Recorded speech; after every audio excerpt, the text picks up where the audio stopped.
Pour Jérémy Jodard, infirmier de 24 ans, la nuit a été longue.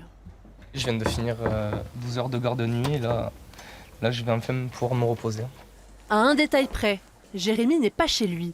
Il séjourne gratuitement dans cet appartement, ce qui lui évite les longs trajets. Un confort pour celui qui affronte chaque jour l'épidémie.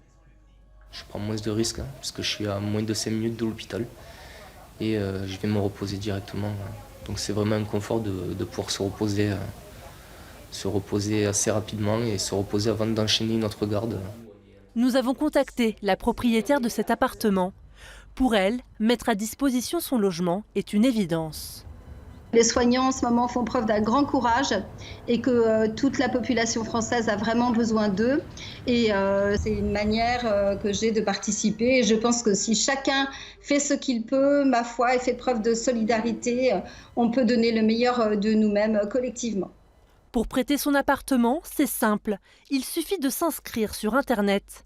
Derrière l'écran, Charles, Nathanaël et une quarantaine de bénévoles gèrent les annonces et les demandes. Coucou Laetitia, salut, très bien et toi? Bien. Ouais. Ça va, ça se passe bien, tu as trouvé de nouveaux propriétaires? Rendre utiles les logements vacants, c'est l'objectif de Charles Osborne, le patron d'une conciergerie.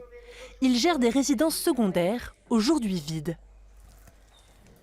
L'idée m'est venue après un coup de fil avec une amie infirmière qui m'a dit qu'elle projetait de dormir dans les couloirs pour ne pas mettre en danger son fils et qu'elle était avec ses parents qui étaient des personnes à risque.